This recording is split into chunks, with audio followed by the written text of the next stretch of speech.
Welcome to the Daily Brief, where I'll go over the highlights for the action in the market for Friday, November 18th, and then we'll see how things look for Monday, November 21st. And we had an up day, not a real strong up day, but it has helped our technical picture improve a bit. After Thursday's session, it looked like we were leaning a little bit more negative. Well, after Friday's session with the up day, we're going back more into a positive stance right now. The thing that we have to be watchful of is that we're just coming out of working off of a short-term overbought condition. And if we have a relatively strong day, we're going to kick ourselves right back into that overbought condition. Now, as I constantly say, just because we become overbought or oversold doesn't mean we're going to turn around and go in the opposite direction. But a lot of times that will mean some kind of exhaustion where we see choppy sideways action. A lot of times we'll see volume really drop off, and that's what we've been seeing lately. But we still have that basic positive backdrop behind what's happening right now. Now, in Monday's session or sometime next week, which will be shortened because of the Thanksgiving holiday, if we see some selling and if things really start to go down and with some real intensity, that could shift everything. But so far, we're not really seeing that to any large degree. So let's go back and talk about what happened. At the open, we gapped higher at R1, 39.65. So we immediately moved up. Then prices, after hitting that, they drifted down, not with a lot of conviction, but just kind of fell lower. We came down to the unchanged level, and then we went down to the daily pivot, which was in negative territory at 39.36. Prices found support at that level and recovered and went back above R1. And going into the close, we fell down a little bit and then closed right at R1. We were up 0.48% on below average volume, which is very strange because it was options expiration. And we tend to see real high volume on those days. Well, we didn't even get to the moving average in Friday's session. The technicals, with the up day, they're switching back a little bit more positive now. So we have that stance that we're looking at. Inflation and interest rates are still at the forefront with all the other geopolitical concerns. Any Fed speak, we did get some again on Friday that I'll go through. The midterm election, I still have that listed here, even though it appears to be over and the results are in. There's still some problems kind of in different areas that are being contested right now. Haven't really heard much about the Iran-Saudi Arabia situation. And then North Korea was recently added to this list. They fired a missile that got pretty close to Japan. They say that they now have a missile that could come all the way to the U.S. And I guess Kim Jong-un actually revealed his daughter at the missile launch. I don't know, it's not much of a coming out party from as far as I'm concerned, but for whatever reason, he ended up doing that. Here is the intraday chart where we gapped higher right at R1. We shot up a little bit, then down a little bit, the normal gyrations that we see typically at the open. And we fell down to the unchanged level, came down to that level a couple of times. Then eventually on the third time, we broke through it and came down to the daily pivot. That's the solid blue line. This is where we found support, and we ended up setting the low for the day at that level. And we kind of chopped a little bit higher, went a little bit positive, a little bit negative, a little bit sideways. But then going into the close, we did see a real improvement. We did get above R1 and then came right back down and closed at R1. So what are some comments? Again, as I mentioned, it was options expiration, but volume was below average. Very strange to see that. Here's some Fed speak from Boston Fed President Collins, who's a voter, said that the Fed is not done raising rates and that they're still considering a 75 basis point hike, that they're still willing to talk about that. The VIX is acting kind of strange right now, and I have a chart that I bring up sometimes that I will show you.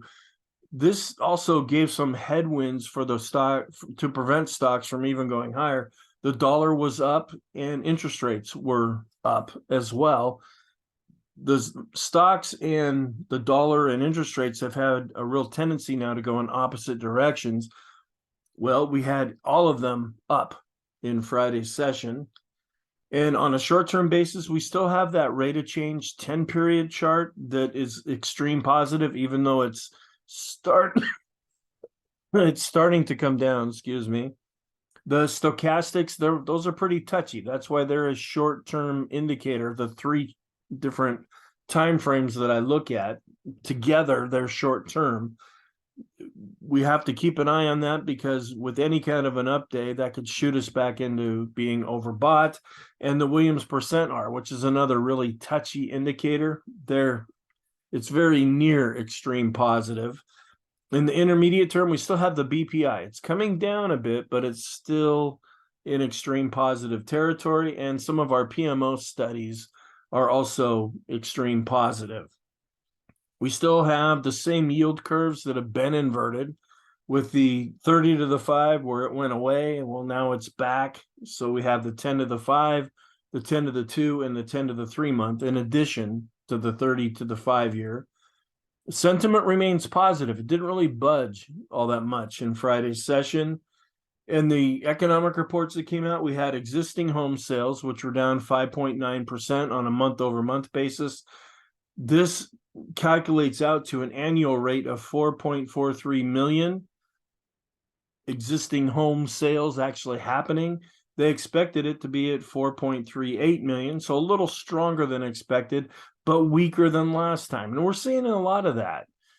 They're beating expectations, but we're still declining overall because last time they expected it to be at 4.71 million. And this is the 9th month now that existing home sales have declined. And total sales were down 28.4% from a year ago. So the housing market is still seeing quite the weakness. Then the leading economic index, it came in down 0.8%, which was more than expected. They expected it to be down 0.5%. And last time we had this reading, it was down 0.5%. So we're seeing continued economic weakness. Our trend is neutral, and with the update, the ADX turned back up slightly, so it's getting a little bit stronger. It's trying to deal with that moving average and get above it. The green line is still on top, so we have a positive trend. I've changed our bias to positive because of the update, even though it wasn't a real strong update. The backdrop behind everything right now is still remaining positive. And our momentum I have mixed with more of a positive slant to it currently because we're not seeing any real strong days, and especially when we see a decline in volume. Here's the chart that I'm trying to show just because different folks are watching the charts on different days. This compares 2006 through 2008. That's the green line here with how the price actions have been with the current situation for the S&P 500. Now, this chart is over a week old, but the big takeaway from this is see how things declined back in the previous period. Are we going to follow that same basic pattern if we stick to what the market has been doing? Then this is the VIX chart. And what I have down here is just a different kind of measurement where this tends to really spike. And I have some vertical lines here that shows when we hit a really high level with this particular calculation, it shows that folks are nervous. We haven't reached that level yet, but we're really starting to see this go up. And you can maybe pause this and look at what happened other times with the S&P. That's where the chart is down below.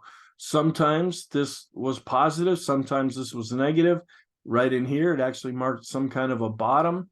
So it's kind of hard to tell. We're going to have to use other charts to really give us some short-term views as to what will happen if this spike continues to go up.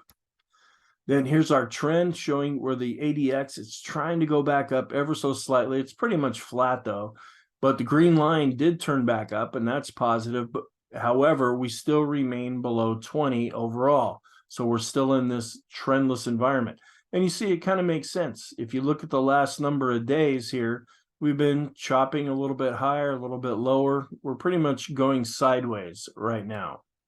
Here's our daily chart showing that there is a bit of improvement, but we haven't really dealt with any overhead resistance, nor have we gone down and hit any support.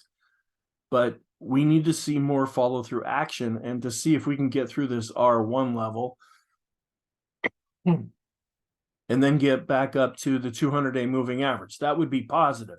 If we continue to fall, are we going to be able to hold above or find support at the 50-period moving average? And then down here at the bottom shows how volume dropped off. Here's our moving average tree. We're kind of in between the 100 moving averages and the 200-day exponential moving average. So nothing has really been decided that way. And here's our short-term fib level. Again, we're kind of in between the 61.8% retracement and down here to the 50% retracement. So not a lot was really decided, but it was an up day, and it's helped some of our indicators to look a little more positive. New highs, new lows. Even though we're not really breaking out on the daily basis, the green did go up a little more than the red, so that was positive, and that's helping our 5-period moving average to continue to be positive, and our 10-day is starting to turn up slightly. Summation index, this is a warning. We're still doing okay based on price, but we have turned down now based on volume. Sometimes this is a leading indicator. So what's our outlook for Monday? The technicals, they're positive and showing some improvement. We have to be careful, though. We've already got back into some short-term overbought conditions, and if we see more positive price action, that will just continue. But again, it doesn't necessarily mean we will stop, but it might mean that we could slow down. We don't have any economic reports coming out on Monday. The whole list of geopolitical events, the same as what I talked about at the beginning, with inflation and interest rates being the big concern right now. Any more Fed speak, that's what the markets are really worried about. But all these other crazy things going on in the world right now could escalate at any time and become a real focus point. So our scenario is not going with the down scenario because the technicals are showing some more improvement after Friday's session, but they could become overbought, especially in the short term. Kind of tentatively going with the up scenario. That's why it's in blue. You can't really go with that full blown because the ADX is below 20. So that shows that we're in a trendless environment. So that's pretty much what we're picking right now, is even though the ADX is getting a little bit stronger, we're still below 20 and with a positive bias. So our conclusion, the S&P is improving and it's still positive.